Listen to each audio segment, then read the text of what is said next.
They were Hollywood's golden couple. But when Reese Witherspoon stood on stage to accept her Academy Award, her marriage was already quietly collapsing. While her career skyrocketed, Ryan Phillippe was suffocating in her shadow. Struggling with a stalled career and a bruised ego, he desperately sought an escape. He found it on a movie set with a young co-star named Abbie Cornish. How does a wife's absolute triumph instantly trigger the most ruthless betrayal in modern history? For decades, the entertainment industry has perpetuated the myth of the Oscar curse, a supposedly unexplainable phenomenon where an actress's marriage mysteriously collapses within months of winning the Academy Award. The reality, however, is far more clinical. The curse is not a supernatural hex, it is the sudden, ruthless exposure of male fragility. The explanation for how this curse destroyed Hollywood's perfect marriage lies in the deceptive foundation of this golden couple. When they starred together in the 1999 hit Cruel Intentions, the power dynamic was entirely inverted. Phillippe was the undisputed teen heartthrob, possessing the raw leverage of a leading man, while Witherspoon was a respected but less established talent. He entered the marriage from a position of perceived superiority. However, the release of Legally Blonde in 2001 caused a cultural earthquake. Witherspoon bypassed fleeting teen stardom to become a global cinematic anchor, commanding $20 million per picture. Meanwhile, Phillippe's career brutally stagnated. For a man deeply conditioned by traditional patriarchal expectations, this structural asymmetry was psychologically castrating. Demoted to Reese Witherspoon's husband on red carpets, his wounded ego mutated into toxic resentment. Instead of exploring his own artistic pursuits without financial pressure, he weaponized her ambition, emotionally punishing his wife for excelling professionally. This specific psychological decay within Phillippe is the crucial mechanism that perfectly primed the marital battlefield for the arrival of the third character in this tragedy. Abbie Cornish did not magically destroy a healthy marriage in 2006. She walked into a vacuum that Ryan Phillippe had been actively hollowing out for years. The mechanics of his impending betrayal relied on a very specific archetype. Fundamentally unable to handle a partner who outperformed him, Phillippe desperately required a subordinate to survive his own bruised ego.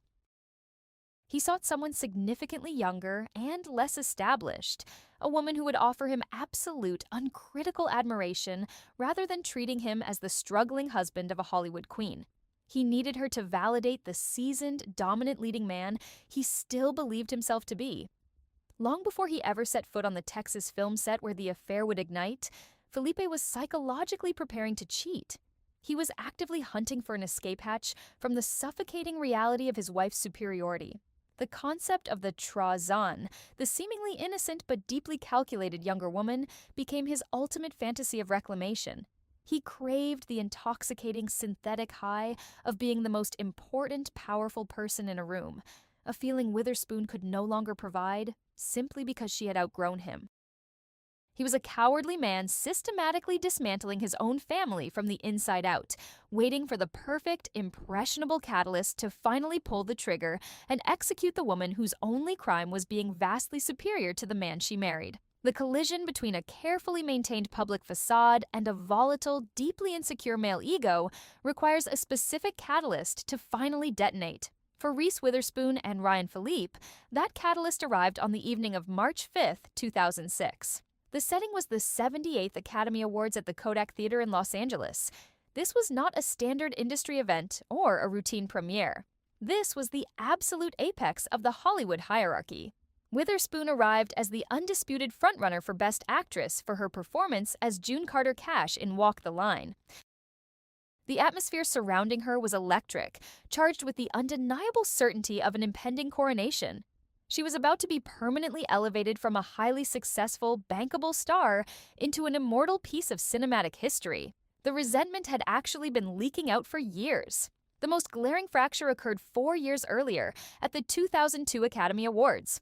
While presenting an award on stage together, Phillippe went off script, looked at his wife, and announced to a global audience, "You make more money than I do." It was framed as a joke, but it played as a bitter public complaint.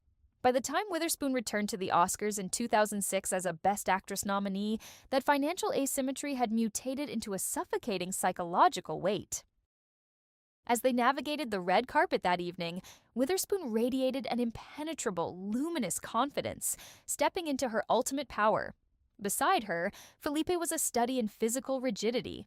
His body language projected the defensive, tense posture of a hostage. He was physically tethered to the most important woman in the world, yet psychologically recoiling from her impending victory. The 2002 insult was the warning sign. The 2006 ceremony was the final detonation. Hours later, the inevitable occurred. The envelope was opened, and Reese Witherspoon was announced as the winner of the Academy Award for Best Actress. As the auditorium erupted in a standing ovation, the camera captured the exact moment of the power shift. Witherspoon stood, overwhelmed with genuine emotion, and turned to kiss her husband.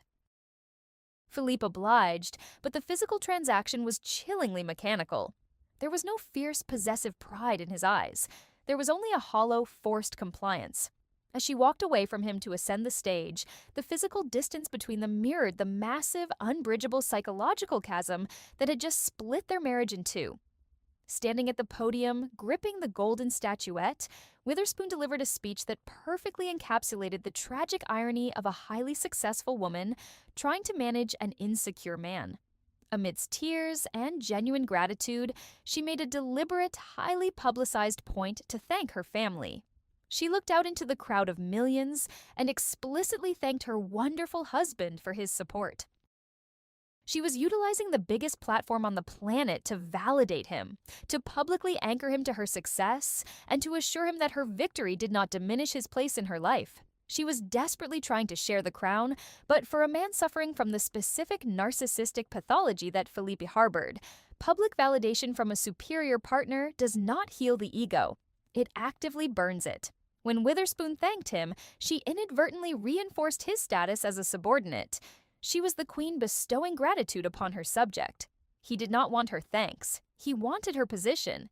He sat in the audience, listening to the woman who had just permanently outranked him call him wonderful, and he felt absolutely nothing but a cold, hard humiliation.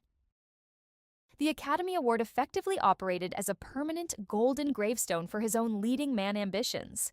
He knew, with absolute certainty, that from that night forward, every script he read, every paycheck he negotiated, and every room he entered would be defined by the fact that he was the less successful husband of an Oscar winner. When a woman like Witherspoon achieves a level of power that entirely bypasses her husband's potential, the traditional structure of the marriage collapses. Phillippe did not break because Witherspoon changed. He broke because the Academy officially confirmed what he already feared. She was fundamentally better than him. The Oscar was not the cause of the divorce. It was the intense, blinding light that finally exposed the cowardice that had been rotting in the dark for years. Following the ceremony, the Hollywood elite migrated to the highly exclusive Vanity Fair after party. This is the arena where power is solidified and new hierarchies are established. Witherspoon entered the room holding the ultimate symbol of cinematic supremacy. She was immediately surrounded by studio executives, legendary directors, and A-list peers clamoring to pay their respects. She was operating at the absolute center of the Hollywood universe. Phillippe, conversely, was relegated to the absolute periphery. He stood holding a drink, watching his wife navigate a level of influence he would never access. The psychological isolation he experienced in that crowded room was profound. He was actively ignored by the power brokers who were exclusively focused on the newly minted Best Actress. He was reduced to a +1, a spectator in his own marriage. It was during these highly charged, alcohol-fueled hours following the victory that the passive resentment solidified into an active, destructive strategy. Phillippe made a definitive internal decision that night. He realized he could not compete with Witherspoon on a professional level. He could not out-act her, out-earn her, or out-charm her. Therefore, to regain control, he had to destroy the one arena where she still relied on him, their domestic reality. If he could not break her at the box office, he would break her at home. He would not divorce her immediately. That would require a level of adult accountability he completely lacked. Instead, he chose a methodology of severe, protracted psychological warfare. He would remain in the marriage, utilizing the Los Angeles estate as a base of operations, but he would systematically withdraw all emotional support, respect, and loyalty. This specific, terrifying realization on the night of the Academy Awards is the exact moment the invisible third character, Abbie Cornish, became a psychological necessity. Philippe's ego was hemorrhaging. The trauma of his public emasculation required an immediate, massive dose of synthetic validation. He could not find that validation in his wife. Her very presence was a reminder of his failure. He could not find it in his career. It was actively stalling. He required a completely new ecosystem. He needed a woman who did not know him as the struggling husband of an Oscar winner. He needed a blank slate. He required an archetype, the younger, less powerful, fiercely admiring co-star. He needed someone whose career was just beginning, someone who would look at his fading teen idol status and perceive it as actual, seasoned Hollywood power. He needed a woman who would require his guidance, allowing him to play the role of the dominant mentor, a role Witherspoon had permanently outgrown. The betrayal that would soon unfold on a Texas film set was not an accident of proximity or a sudden loss of control. It was a deliberate, highly calculated prescription. Phillippe was actively sourcing a 24-year-old tourniquet to stop the bleeding of his own irrelevance. As the sun rose over Los Angeles the morning after the Oscars, the narrative of the golden couple was entirely dead, existing only as a highly lucrative illusion for the tabloids. Witherspoon woke up as a historic victor, completely unaware that the man sleeping beside her had already begun to architect the public dismantling of their carefully constructed image. She believed she had secured her legacy and anchored her family. She did not realize that the golden statue sitting on her nightstand had already triggered a countdown to the most ruthless, humiliating betrayal of her life. The peak of her glory had officially activated the machinery of his cowardice, setting the stage for a descent into nightlife, alcohol, and a complete abandonment of human decency. The immediate aftermath of the 2006 Academy Awards did not usher in a period of peaceful recalibration for the Phillippe Witherspoon household. Instead, the golden statuette sitting in their Los Angeles estate became a constant, glaring reminder of the shifting hierarchy. The power dynamic had been permanently, undeniably settled. Reese Witherspoon was the reigning queen of Hollywood, a highly disciplined corporate and creative titan. Ryan Phillippe was officially reduced to the supporting cast of her life. Faced with this insurmountable reality, Phillippe did not seek therapy. He did not engage in honest, difficult conversations with his wife about his feelings of inadequacy. He executed a massive, cowardly regression. He completely abandoned the meticulously constructed facade of the dedicated family man and plunged headfirst into the chaotic, unregulated underworld of the Los Angeles nightlife. For an insecure man hemorrhaging relevance, the exclusive nightclubs of the Sunset Strip provided the exact synthetic ecosystem Phillippe desperately required to survive. Within the velvet ropes of venues like Hyde Lounge or Les Deux, box office grosses and Academy Awards were entirely irrelevant. The hierarchy was dictated solely by who ordered the most expensive bottle service. In this dark, shallow environment, Phillippe was not Reese Witherspoon's husband. He was a wealthy actor who could instantly purchase the attention and adulation that his bruised ego demanded. Philippe's transition from a quiet, suburban father to a fixture of the Hollywood club scene was rapid and violently public. His nights became increasingly longer, bleeding into the early hours of the morning. He adopted a lifestyle defined by heavy, sustained alcohol consumption. This was not the casual drinking of a man letting off steam. It was the calculated, numbing consumption of a man attempting to obliterate his own reality. Alcohol functions as the ultimate coward's tool. It provides a convenient, socially acceptable excuse for entirely unacceptable behavior. By remaining in a state of perpetual, low-level intoxication, Phillippe effectively insulated himself from the heavy, adult responsibilities waiting for him at home. He did not have to face the cold reality of his stalled career or look into the eyes of a wife whose sheer competence was a daily reminder of his own failure. He chose to drown his inadequacy in premium vodka, surrounded by the deafening bass of a nightclub that drowned out the quiet, agonizing death of his marriage. The most insidious aspect of this nightlife descent was how it actively weaponized the paparazzi against Witherspoon. In 2006, the celebrity media complex was heavily invested in the narrative of America's sweetheart. Witherspoon had spent over a decade painstakingly cultivating an image of pristine, Southern grace, rigorous professionalism, and unshakable family values. Her brand was built on reliability. Phillippe understood the mechanics of this brand perfectly, and he recognized that his public intoxication was the most effective way to damage it.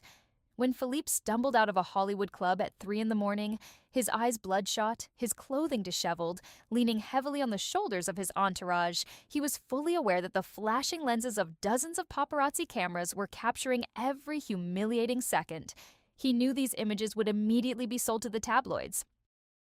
He knew that by the time Witherspoon woke up to prepare their children for school and manage her multi-million-dollar production company, photographs of her husband acting like a chaotic, reckless frat boy would be splashed across the internet and grocery store checkout lines across the globe. This was not a mistake. It was a deeply malicious strategy of passive-aggressive abuse. By publicly humiliating himself, he was actively humiliating her. He was forcing the immaculate, Oscar-winning actress into the agonizing, degrading position of the long-suffering wife.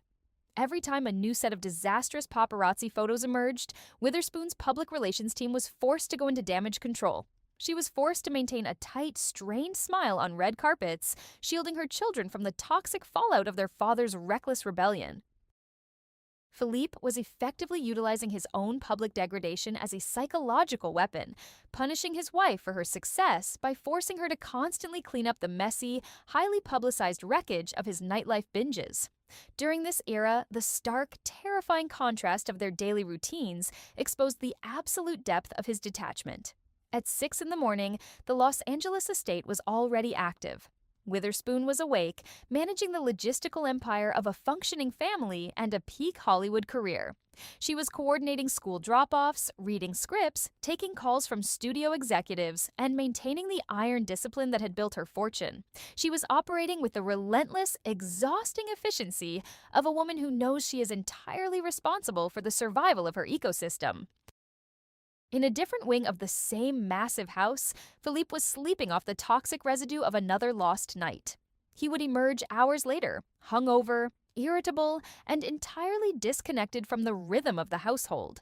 The physical distance between them in the same home was staggering. They were occupying completely different realities. Witherspoon was living in a high-altitude atmosphere of extreme accountability and ambition.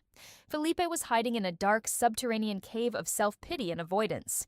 He had abandoned his post. He had surrendered his role as a partner, a protector, and an equal, reducing himself to another massive, unpredictable liability that his wife was forced to manage. Yet, despite the obvious, agonizing decay of the partnership, Phillippe refused to initiate a divorce. This is the hallmark of a specific type of male cowardice. He was deeply, fundamentally unhappy.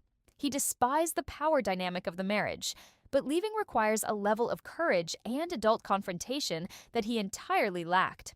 To file for divorce would require him to sit down with Witherspoon, look her in the eye, and admit that he could not handle her success. It would require him to actively dismantle the family unit and face the immediate global backlash of abandoning America's favorite actress. Instead of taking responsibility for his own misery, he trapped Witherspoon in a psychological hostage situation. He chose to remain in the marriage physically while entirely checking out emotionally.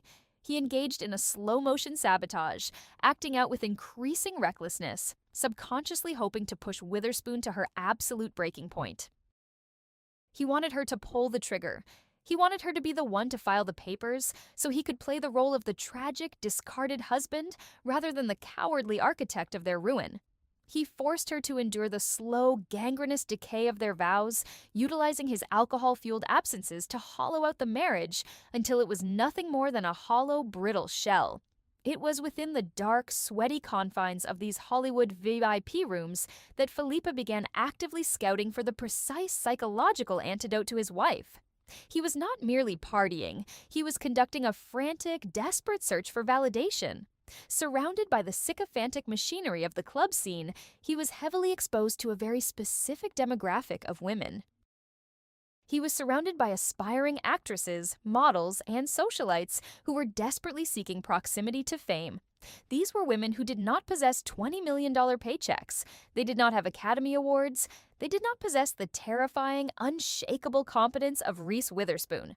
When Phillippe interacted with these women, he experienced a synthetic, intoxicating rush of his old power. To them, he was not a stalled actor in the shadow of a titan. He was a wealthy, handsome Hollywood veteran. They looked at him with wide, uncritical eyes. They laughed at his jokes. They were deeply impressed by the simple fact of his celebrity. He was actively surrounding himself with the exact archetype he would eventually choose to replace his wife. He was conditioning himself to crave the easy, unchallenging adoration of a subordinate. Every night he spent in those clubs, buying bottles and holding court among women who posed absolutely no threat to his ego, he was driving another nail into the coffin of his marriage. He was realizing that he did not have to live in a state of constant, suffocating inadequacy. He did not have to do the grueling work of rising to his wife's level. He could simply find a woman who operated at a much lower altitude, a woman who would allow him to feel like a king without requiring him to actually rule an empire. This environment perfectly incubated the specific breed of narcissism required to commit the ultimate betrayal. The nightlife stripped away his remaining empathy and replaced it with a toxic, hyperinflated sense of entitlement. The alcohol eroded his impulse control, and the constant, shallow validation of the club scene convinced him that his behavior was entirely justified. He began to view himself not as a failing husband, but as a misunderstood artist, a captive rebelling against the rigid, suffocating perfection of his wife's world. He twisted the narrative, painting Witherspoon's discipline as coldness and her success as oppression. By the time the summer of 2006 arrived, the marital infrastructure was completely shattered. The public still saw the occasional, heavily staged paparazzi walk where they attempted to project a united front, but the reality behind the gates was a cold, silent war zone. Witherspoon was operating purely on survival instincts, compartmentalizing the trauma of her husband's public humiliation to protect her children and her career.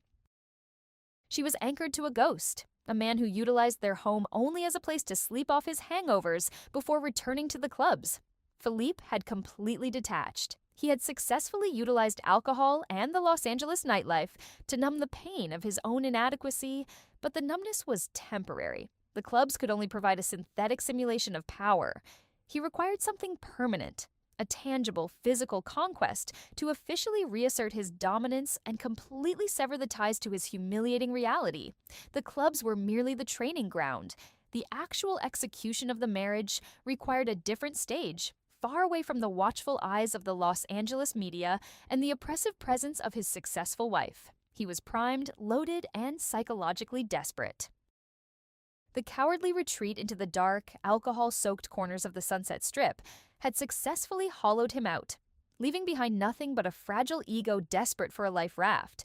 He was a man actively seeking a way to burn his own house down without having to strike the match himself. He needed a catalyst, a willing participant to help him deliver the final, fatal blow to the woman who had made the unforgivable mistake of outshining him.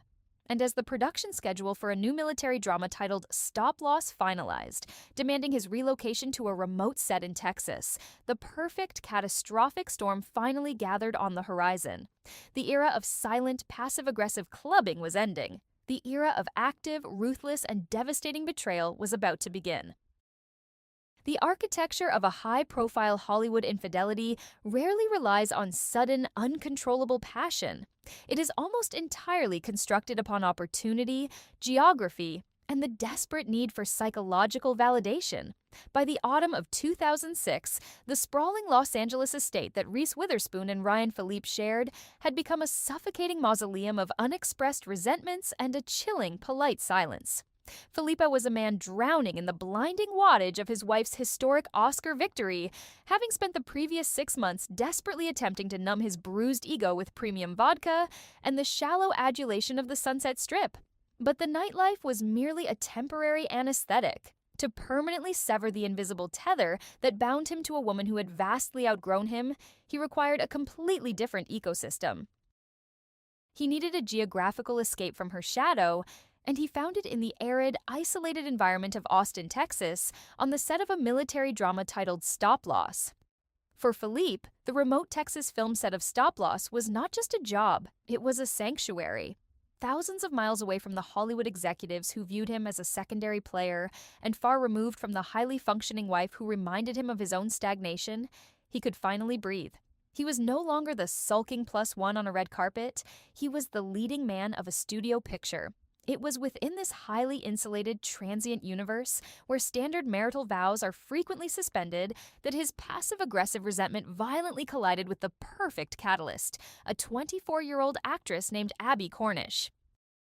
The devastating velocity of the affair relied heavily on the exact psychological profile of Abbie Cornish at that specific moment in cinematic history. She was an Australian actress, aggressively marketed by the global press as the industry's next major it girl. She was 24, breathtakingly beautiful, and radiated a raw, unpolished ambition. More importantly, she possessed the exact demographic and professional credentials that Philippe's fractured ego desperately required. Cornish was not an Academy Award winner. She did not command $20 million a picture. She was not the CEO of a production empire, and she did not carry the intimidating, unshakable competence of Reese Witherspoon. Cornish was a rising talent, eager, impressionable, and positioned perfectly to look up to Phillippe. When Phillippe stepped onto the Texas set and interacted with Cornish, he did not merely see an attractive co-star. He saw a psychological mirror reflecting the exact version of himself he wanted to be. In her presence, the humiliating power dynamic of his marriage was instantly inverted. He was the seasoned, experienced Hollywood veteran. She was the young, admiring subordinate.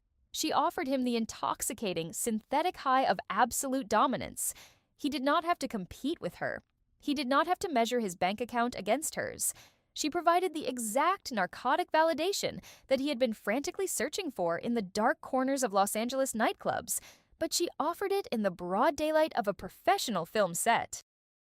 She allowed him to play the role of the revered alpha male, a character he had been entirely written out of in his own home. The affair did not incubate in the shadows. The most chilling aspect of this specific betrayal was its brazen, spectacular audacity.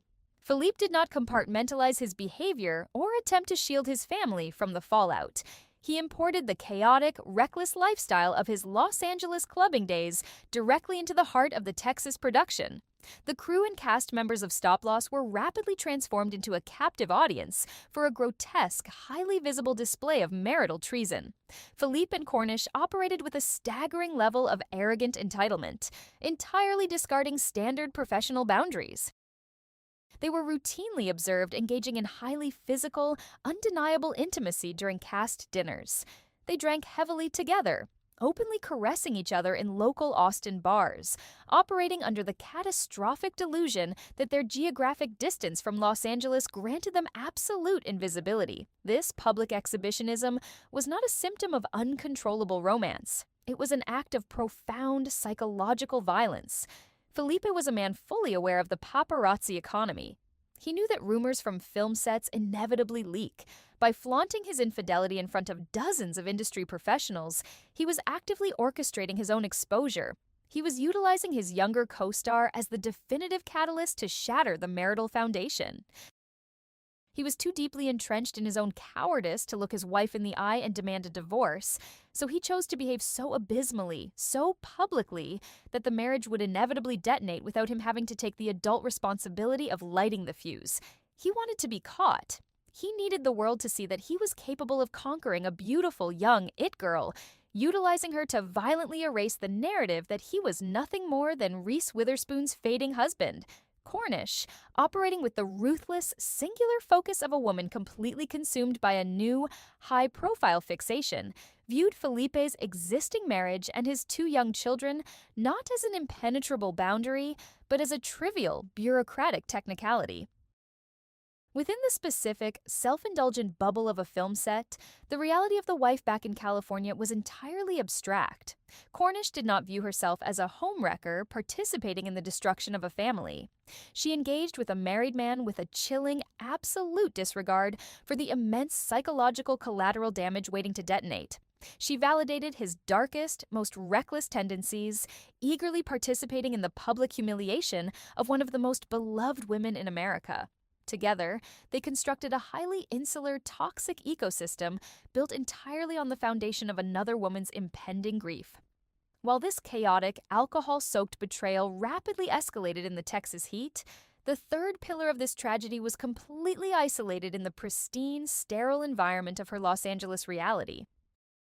Reese Witherspoon was operating at the absolute zenith of her career, meticulously managing her production company, fielding massive studio offers, and ensuring the stability of her two young children. She was entirely reliant on the core belief that despite the obvious emotional distance and the humiliating tabloid photos of his clubbing, her husband was fundamentally committed to the vows they had taken. She extended a boundless, tragic grace to a man who was actively plotting her public execution. She assumed he was in Texas working, attempting to salvage his own career. She had no conceptual framework to prepare her for the violence of the incoming strike. The architecture of a modern betrayal rarely relies on lipstick on a collar or a whispered confession. The fatal blow is almost always delivered by the cold, mechanical, and entirely ruthless machinery of digital technology. In the mid-2000s, the BlackBerry was the ultimate symbol of Hollywood connectivity. It was an essential tool for executives and actors, a constantly blinking device that tethered them to agents, managers, and the relentless flow of industry information. But for Witherspoon, this specific piece of plastic and glass was about to transform into an instrument of absolute psychological torture. The precise details of the discovery have been closely guarded, but the fundamental mechanics of the rupture are an industry legend. The geographic distance between Texas and California required Phillippe to maintain his connection with his wife through brief, logistical phone calls and digital messages. But the BlackBerry device that rested on the kitchen counter of their Los Angeles estate contained a parallel, horrifying reality. Whether through a moment of careless negligence by Phillippe or an intuition that forced Witherspoon to look, the digital vault was breached. The visceral, neurological collapse of that specific moment was absolute. Witherspoon stood in the quiet sanctuary of the home she had painstakingly built, staring directly down at the glowing screen of her husband's device. The messages she uncovered were not vague, professional interactions. They were explicit, undeniable confirmations of a deeply entrenched, highly physical affair. The text on the screen laid out, in clinical, digital clarity, the exact parameters of his betrayal with Abbie Cornish. Every word was a razor blade, systematically cutting through 7 years of marriage, shared history, and the fundamental trust she had placed in the father of her children. The human brain is not equipped to instantly process this magnitude of cognitive rupture. Witherspoon was forced to simultaneously comprehend that the man she loved was currently sharing a bed with a 24-year-old co-star, that he was funneling his emotional and physical energy into a stranger, and that he had been lying to her face with a terrifying, sociopathic ease. But the digital evidence was only the first wave of the assault. The Hollywood gossip machinery, fueled by the blatant, careless behavior of Phillippe and Cornish on the Texas set, had finally acquired visual confirmation. The paparazzi, tipped off to the illicit dynamic, had captured photographs. When the visual evidence breached the surface, aligning perfectly with the devastating reality of the BlackBerry messages, the last fragile illusion of the marriage completely vaporized. Witherspoon was not merely dealing with a private heartbreak, she was instantly transformed from respected Hollywood royalty into the tragic, discarded punchline of a tabloid spectacle. The entire globe was about to become acutely aware of her sudden, devastating humiliation. The trauma of discovering a betrayal of this magnitude triggers a highly specific biological response. The initial shock is paralyzing, but it is rapidly followed by an intense, desperate need for confrontation. A standard betrayal is usually followed by a frantic, guilt-ridden attempt at closure from the offending party. When caught, an unfaithful partner will typically collapse, deploy desperate apologies, and attempt to offer some fragmented explanation, begging for forgiveness, and citing temporary insanity or extreme stress. Witherspoon, armed with undeniable proof, initiated the confrontation. She demanded the truth. She prepared herself for the grueling, tearful process of listening to her husband break down and attempt to salvage the wreckage of their family. What occurred next is perhaps the most chilling, defining moment of Ryan Phillippe's entire character arc. It is the moment that elevates his actions from a standard Hollywood affair to a clinical display of absolute cowardice. When confronted by his wife with the digital and photographic evidence of his affair with Abbie Cornish, Phillippe did not cry. He did not drop to his knees and beg for the survival of his family. He did not offer a single syllable of remorse. He looked at the woman who had anchored his life, the mother of his 2 children, the Academy Award-winning powerhouse he had spent months punishing with his passive-aggressive resentment, and he delivered a statement of absolute cold-blooded finality. He looked her directly in the eye and stated simply, "All the rumors are true." He confirmed the affair without a trace of hesitation. He validated every agonizing suspicion, every leaked paparazzi photo, and every devastating text message. But he did not stop there. Instead of waiting for Witherspoon to process the confession, instead of allowing her the agency to decide the fate of the marriage, Phillippe immediately seized the narrative. Before she could even articulate her grief or her rage, he demanded a divorce. This immediate, aggressive pivot from confession to termination is a masterclass in narcissistic manipulation. Phillippe used the discovery of his own infidelity not as an opportunity for repentance, but as a weapon to completely annihilate the marriage on his own terms. By demanding the divorce, he effectively fired the CEO of his life before she had the opportunity to fire him. He utilized the 24-year-old Australian actress not just as a physical escape, but as the ultimate destructive leverage to break a bond he was entirely too weak to honor. The sheer cruelty of this confrontation cannot be overstated. He did not possess the psychological fortitude to end the marriage respectfully when he realized he could no longer handle her success. He dragged her through months of public humiliation via his clubbing. He initiated an incredibly sloppy, highly visible affair with a younger co-star. And when his wife finally uncovered the agonizing truth, he denied her even the basic human dignity of an apology. He weaponized his own guilt, turning his betrayal into an offensive strike, leaving Witherspoon completely stranded in the emotional crater of his cowardice. He effectively told her that her immense talent, her historic success, her wealth, and her dedication to their family were ultimately worthless compared to the easy, unchallenging adoration of an eager subordinate on a Texas film set. He chose the synthetic high of being the dominant figure in a vastly inferior dynamic over the complex, demanding reality of being an equal partner to a titan. Abbie Cornish had served her purpose perfectly. She was the disposable instrument Ryan Phillippe utilized to publicly execute his marriage, proving with absolute clinical finality that a man crippled by his own inadequacy will burn down a flawless empire simply because he cannot stand being overshadowed by the queen. The sterile, carefully sanitized language of a Hollywood public relations statement is entirely inadequate when tasked with containing the explosive reality of a catastrophic betrayal. In October 2006, a joint statement was released to the global press announcing that Reese Witherspoon and Ryan Phillippe were formally separating. The text was standard industry protocol, requesting privacy and citing irreconcilable differences.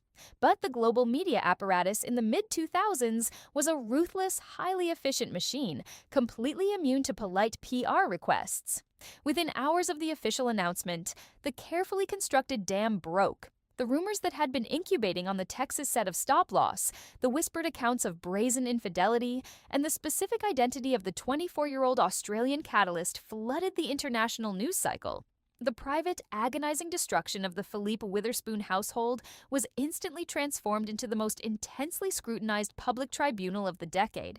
The terrifying magnitude of the backlash was directly tied to the specific cultural position Reese Witherspoon occupied in 2006.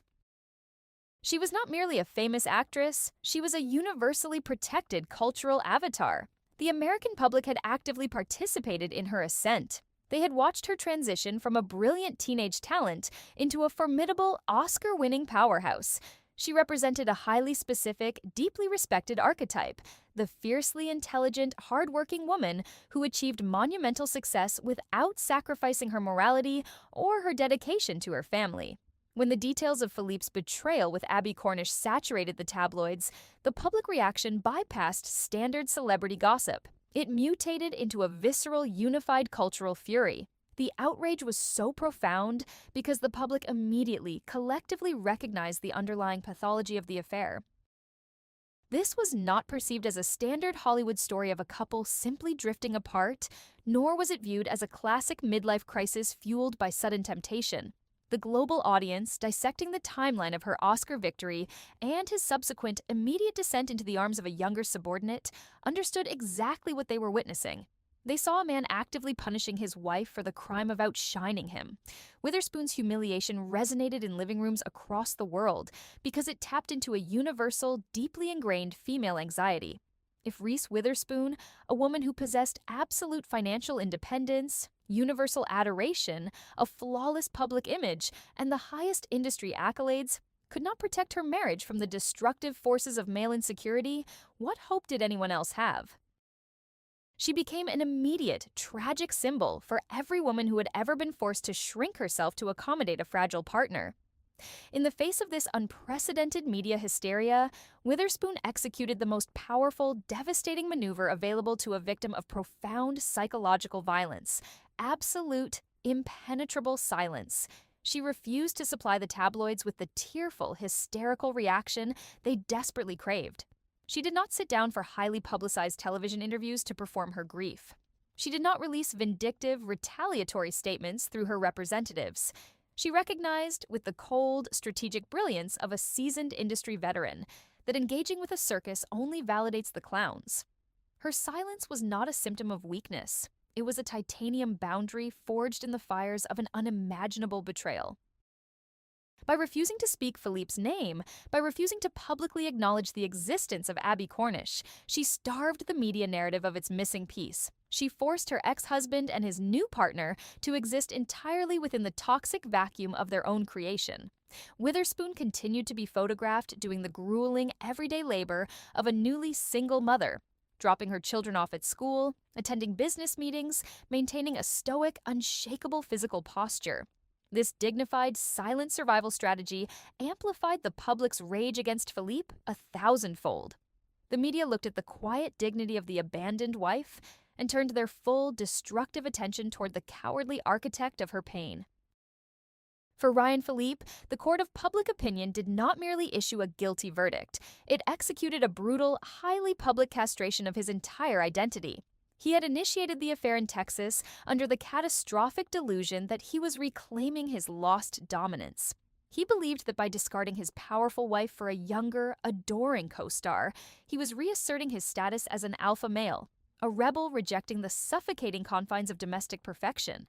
The reality of the cultural backlash was a devastating psychological shockwave that completely obliterated this fantasy. The media did not frame him as a dangerous, romantic bad boy.